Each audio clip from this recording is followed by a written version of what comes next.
या देवी सर्वभूतेषु शक्तिरूपेण संस्थिता नमस्तस्यै नमस्तस्यै नमस्तस्यै नमो नमः। यही मंत्र पढ़ते हैं आप नवरात्रों में देवी के। जयंती मंगला काली भद्रकाली कपालिनी दुर्गा क्षमा शिवा धात्री स्वाहा सुधा नमोस्तुते। कहीं आप भी इन्हीं नामों का उच्चारण तो नहीं करते हैं? नवरात्रि व्रत के दौरान पोल फाड़ के रख देंगे डंके की चोट पर। त्रिदेव जननी भगवती माता दुर्गा जीवों का जन्म मृत्यु का चक्र बनाए रखने वाली है, जिससे साधकों का मोक्ष नहीं हो पाता। प्रमाण देंगे आपको। भाई ये वही त्रिदेव हैं जिनको हम ब्रह्मा विष्णु महेश के नाम से जानते हैं, जिनकी जन्मदाती है माता दुर्गा। भाइयों आपकी नवरात्रि, अगर आप भी माता की अनुकंपा पाना चाहते हैं, माता को मक्खन लगाना चाहते हैं, माता से अपने काम बनवाना चाहते हैं, माता की कृपा पाना चाहते हैं, माता से मिलने वाले लाभ पाना चाहते हैं, माता की दया लूटना चाहते हैं, तो बने रहना इस वीडियो में अंत तक। खोल देंगे आज हम सारे राज, बन जाएंगे आपके बिगड़े हुए काज। तो चलिए इसी के साथ हम वीडियो को आगे ढकेलते हैं। सदगुरुदेव की जय, बंदी छोड़ कबीर साहेब की जय, बंदी छोड़ गरीबदास जी महाराज की जय, दादा गुरु रामदेवानंद जी महाराज की जय, बंदी छोड़ सदगुरु रामपाल जी महाराज की जय, सभी संतों की जय, सभी भक्तों की जय, धर्मी पुरुषों की जय। साहेब परमेश्वर कबीर कहते हैं, दुर्गा ध्यान पड़े जिस बगड़म ता संगति डूबे सब नगरम। परमेश्वर कबीर साहब कहते हैं, जहां पर दुर्गा जी का भजन होता है, कीर्तन होता है, जागरण होता है, वहां पर निर्दोष जीवों की, मासूम जीवों की बलि चढ़ा दी जाती है। माता के जागरण के नाम पर लोग मदरा पान पी के 100 ग्राम कर लेते हैं अंदर और बने घूमते हैं सिकंदर। परमेश्वर कबीर कहते हैं, जिस दुर्गा पूजा में बलि और मदरा पान होता है, उसका दोष पूरे नगर को लगता है। ता संगति डूबे सब नगरम। भाइयों इस बात का भी प्रमाण देंगे हम आपको। एक बार देवराज इंद्र ने देवी दुर्गा को अपनी कुलदेवी बना लिया, फिर क्या हुआ? हो गई स्वर्ग की ऐसी की तैसी, फिर नहीं दे रही थी दूध वहां की भैंसी। परमेश्वर कबीर कहते हैं, करे कड़ाई लफसी नारी बूढ़े वंश ताही घरवारी। आयु परमेश्वर कबीर कहते हैं, जहां पर शीतला माता का वसोड़ा चढ़ता है, कढ़ाई चढ़ाते हैं, और जहां पर हलवा प्रसाद बांटा जाता है, हलवा चना बांटा जाता है, खीर बांटी जाती है, वहां पर परमेश्वर कबीर कहते हैं, बूढ़े वंश ताही घरवारी। उस घर का वंश सहित नरक में जाता है। हाँ तो भाइयों हम बात कर रहे थे कि इस नवरात्रि में देवी जी की असीम कृपा कैसे प्राप्त करी जाए। भाइयों वो भी हम आपको आगे बताएंगे, लेकिन अभी आपने जो सुना, जागरण, भजन कीर्तन, बलि पूजा, हलवा प्रसाद चना बांटना, कढ़ाई चढ़ाना, मदरा पान पी करना, इन सब चीजों से आपको देवी कोई लाभ नहीं देगी, क्योंकि ये सारी क्रियाएं शास्त्र विरुद्ध साधना में आती हैं। सुनो, ज्यादा मिर्ची लगी है तो बैठ जाइए। माता कृपा कैसे करेगी ये पूरी वीडियो सुनकर जाइए। अब देखिए प्रमाण। जब छिड़ा इंद्र और बरक्कासुर का युद्ध घमासान, इंद्र ने देवी जी की उपासना करी महान, देवी जी ने इंद्र को दे दिया वरदान। भाइयों बरक्कासुर त्वष्टा ऋषि का पुत्र था और इंद्र से संधि हो गई थी, इंद्र से मित्रता हो गई थी। भाइयों मित्र होने के बाद भी इंद्र ने देवी की शक्ति को पाकर अपने मित्र बरक्कासुर को छल से मार दिया। उसके बाद देवराज इंद्र ने देवी जी से प्रसन्न होकर भगवती देवी दुर्गा को स्वर्गलोक की कुल देवी घोषित कर दिया, देवताओं की कुल देवी घोषित कर दिया।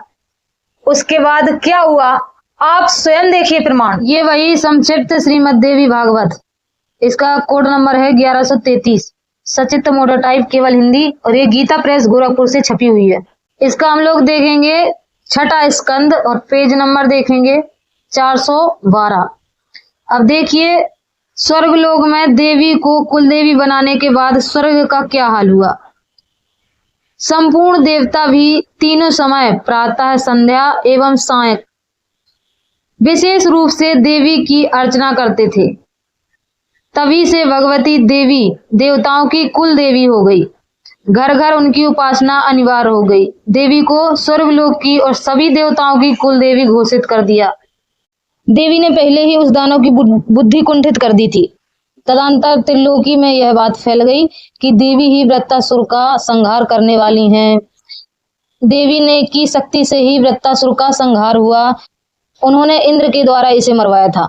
अब ये देवी ने मरवाया था इंद्र के द्वारा वृत्तासुर को, क्योंकि इंद्र तो पहले ही वृत्तासुर से युद्ध में पराजित हो चुके थे। इंद्र के बस की बात नहीं थी कि वृत्तासुर को मार ले, वो पहले ही उससे पराजित हो चुके थे। इसीलिए इंद्र ने उसे अपना मित्र बना लिया था। अब ये इंद्र ने नहीं मारा, ये देवी की शक्ति ने यहाँ पर मारा वृत्तासुर को। और अब देखना आगे कि किस तरीके से मारा देवी की शक्ति ने, और भोगेंगे इंद्र। अतएव इंद्र ने इसका वध किया है, यूं कहा जाता है। व्यास जी कहते हैं, वृत्रवध की हत्या के भय से इंद्र अत्यंत घबराए हुए अमरावती से धारे। इंद्र स्वर्ग लोक को छोड़कर अमरावती भाग गए। भय के कारण भयभीत हो गए, बहुत डर गए। मुनियों के मन में भी आतंक छा गया। वे सोचने लगे, इस शत्रु को मारने के लिए हमने यह कितना नीच कर्म कर डाला है। क्योंकि वो बेचारा सारी बुराइयां त्याग कर वृत्तासुर इंद्र का मित्र बन चुका था, और मित्र बनने के बाद उसको इन लोगों ने छल से मारा। देवी ने छल से मरवाया। उसके कारण ये जितने भी मुनिगण थे वो सबके सब अफसोस मना रहे हैं। निश्चय ही हमारे धोखे में पड़कर यह मारा गया है। आज इस इंद्र के संपर्क में आने से हम जो मुनि कहलाते थे वह मुनि शब्द भी व्यर्थ हो गया। अब देखिए, मार तो रही है देवी की शक्ति। देवी की शक्ति ने पहले उसकी बुद्धि कुंठित कर दी थी, और इंद्र की यहाँ पर सब लोग निंदा कर रहे हैं। आज हम भी विश्वासघाती बन गए। पाप को पैदा करने वाली तथा अनर्थों की जननी, पाप को पैदा करने वाली अनर्थों की जननी, इस ममता को धिक्कार है। अब ये जो जितने भी ऋषि मुनि हैं वहां के, वो सारे के सारे देवी को धिक्कार रहे हैं। देवी क्या है? पाप को पैदा करने वाली अनर्थों की जननी है। इस ममता को धिक्कार है। पापियों को परामर्श देने वाला, बुद्धि देने वाला, प्रेरित करने वाला और समर्थन करने वाला भी पाप का भागी होता है। जो पाप करते हैं उनका समर्थन करने वाला, उनका साथ देने वाला, उनको बुद्धि देने वाला कि ऐसे नहीं, ऐसे से ऐसा काम करो, ये सब काम करवाने वाले उस पापी के समान ही पापी होते हैं। अर्थ, धर्म, काम और मोक्ष, इन चार पदार्थों में धर्म एवं मोक्ष, ये दो ही सार पदार्थ हैं जो नष्ट हो गए। इस प्रकार की मानसिक चिंता से अत्यंत संतप्त होकर वे मुनि लोग भी अपने आश्रम पर चले गए। उनके मुख पर उदासी छाई हुई थी। अब देखिए, जहां पर देवी जी को कुल देवी बना लिया गया, जहां पर देवी जी की तीनों टाइम आरती होने लगी, वहीं पर सभी लोग चिंतित हो गए, चिंता में रहने लगे और अत्यंत संतप्त हो गए। सब दुखी हो गए वहां पर। अब इतना ही नहीं, आगे देखिए कितना इंद्र के बारे में सब इंद्र को भला बुरा सुनाएंगे। यह बात देवताओं के समाज में दिव्य ओहन तथा गंधर्वों की गोष्ठी में सर्वत्र विस्तार के साथ फैल गई। सब लोग कहने लगे व्रतवध की कामना में फंसकर इंद्र ने कैसा दुष्कर्म कर डाला। सब लोग इंद्र को सुनाने लगे कि इंद्र ने बहुत बुरा दुष्कर्म कर दिया, अपने मित्र को मार दिया। इंद्र भी सुनते रहे। जगत में जिनकी कीर्ति नष्ट हो गई, उस व्यक्ति के कलुषित जीवन को धिक्कार है। अब देखिए इंद्र की क्या गति हो गई। जो लोग इंद्र की बड़ाई करके नहीं थकते थे, इंद्र की कीर्ति के गुणगान करते थे, वही लोग अब इंद्र को धिक्कार रहे हैं। इंद्र के मन में शांति नहीं थी। वे सभा में बिल्कुल बैठते ही नहीं थे। वे भय से घबराकर जोर जोर से श्वास लिया करते थे और कभी कभी मूर्छित भी हो जाते थे। अब देखिए, इंद्र ने देवी भगवती दुर्गा की आराधना करना चालू कर दिया था और देवताओं में देवी को ही कुल देवी घोषित कर दिया था और तीनों टाइम आरती हो रही है देवी की। उसके बाद इंद्र का ये हाल है। कौन सी सहायता कर रही है देवी? इंद्र का मन बेचारे का व्याकुल हो गया, अशांत हो गया। इंद्र घबराने लगा, भयभीत हो गया और मूर्छित हो गए, गिरने लगा। ये स्थिति हो गई देवी की भक्ति करने से।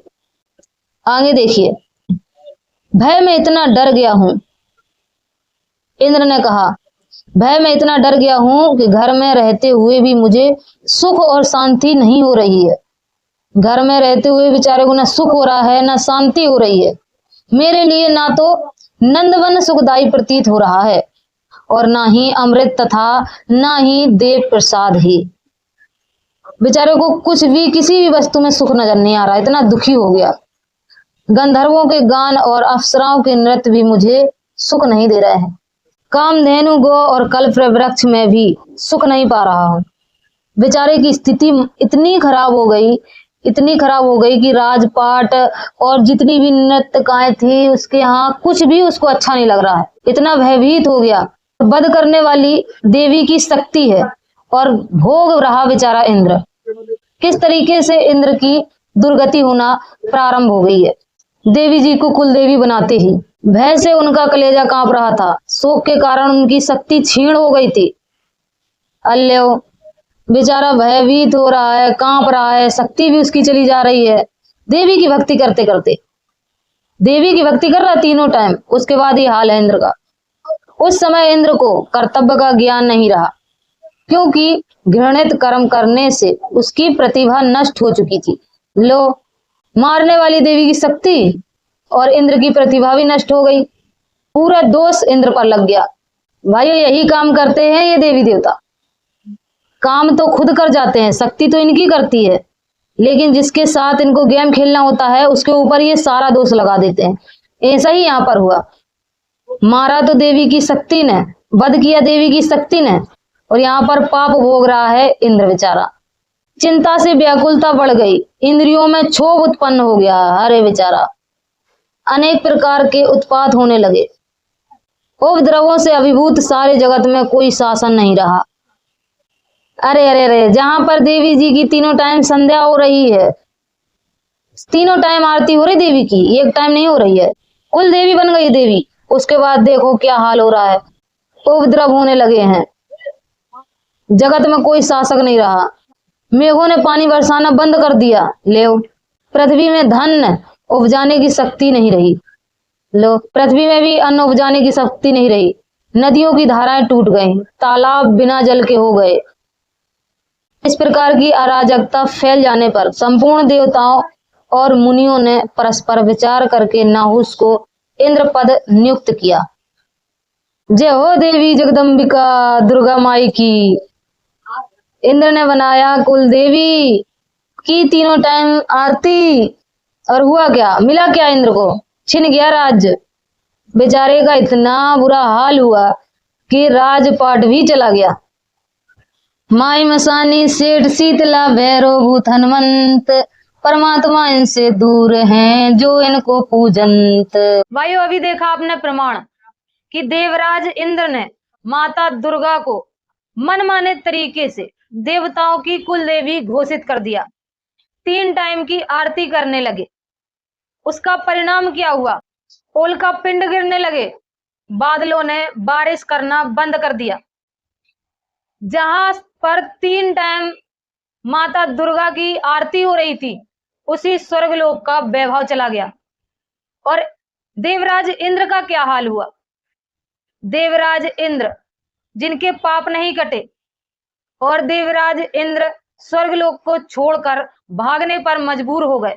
भाइयों, इस नवरात्रि में कहीं आप भी देवराज इंद्र के तरीके, मनमाने तरीके से पूजा तो नहीं कर रहे हैं, व्रत तो नहीं कर रहे हैं, जागरण तो नहीं करवा रहे हैं? तो भाइयों, आप लोग स्वयं विचार करें कि आप लोगों का क्या हाल होने वाला है। क्योंकि कर्तव्य और अकर्तव्य करने के लिए शास्त्र ही प्रमाण है। हमारी श्रीमद् भागवत गीता ऐसा कहती है। भाइयों, माता दुर्गा से कैसे लाभ प्राप्त करना है ये तो माता दुर्गा स्वयं ही राज खोलेंगी। लेकिन भाइयों, हम सनातनी हैं, हम सनातन प्रेमी हैं, हम सनातन बंधु हैं और हमारा सनातन धर्म कहता है रामकृष्ण से कौन बड़ा, जिन गुरु कीन, तीन लोक के वेधनी, गुरु आगे अधीन। गुरु ही ब्रह्मा, गुरु ही विष्णु, गुरु ही देव महेश्वरा, गुरु ही साक्षात परब्रह्म, तस्मै श्री गुरुवे नमः। लेकिन यदि गुरु अंधा हो और चेला लंगड़ा हो फिर क्या होगा? अंधा गुरु, लंगड़ा चेला, दोनों नरक में पेलम पेला। अर्थात माता दुर्गा भी कहना चाहती हैं कि गुरु भी ब्रह्म, परब्रह्म और पूर्ण ब्रह्म का जानकार होना चाहिए। ये वही संक्षिप्त श्रीमद् देवी भागवत एक गीता प्रेस गोरखपुर से छपी हुई है। यहाँ देवी पर्वतराज को ज्ञान उपदेश दे रही हैं, वहीं पर बताती हैं श्रेष्ठ पुरुष इस ब्रह्म विद्या का उपदेश करते हैं। जिसके द्वारा इस ब्रह्म विद्या का उपदेश होता है वह परमेश्वर ही है। इस विद्या का बदला नहीं चुकाया जा सकता, इसलिए गुरु के समीप शिष्य सदा ऋणी ही रहता है। यहाँ पर गुरु को ही बड़ा बता रही हैं। इस प्रकार ब्रह्म जन्मदाता ब्रह्म को प्राप्त करा देने वाला गुरु जन्मदाता माता पिता से भी अधिक पूज्य है। देवी जी ने बता दिया यहाँ पर कि जो गुरु पूर्ण ब्रह्म से मिलवा दे, पूर्ण ब्रह्म, पर ब्रह्म और पूर्ण ब्रह्म की जानकारी दे दे, वो गुरु माता पिता से भी अधिक पूजनीय होता है। क्योंकि और भाइयों, आज वर्तमान समय में वो पूर्ण गुरु संत रामपाल जी महाराज हैं जो ब्रह्म की भी जानकारी दे रहे हैं और पर ब्रह्म की भी जानकारी दे रहे हैं और पार ब्रह्म परमेश्वर की भी जानकारी दे रहे हैं और विद प्रूफ के सहित। क्योंकि पिता से प्राप्त जीवन तो नष्ट हो जाता है परंतु ब्रह्म रूप जन्म कभी नष्ट नहीं होता। अतः पर्वतराज तस्मे ना दुर्हेत कृत्यास्य जनान, इस रूप शास्त्र सिद्धांत के अनुसार ब्रह्मदाता परम गुरु से कभी द्रोह न करें। ब्रह्मदाता गुरु सबसे श्रेष्ठ है। शिव के रुष्ट होने पर गुरु बचा लेता है, पर गुरु रुष्ट होने पर शिव नहीं बचा सकते।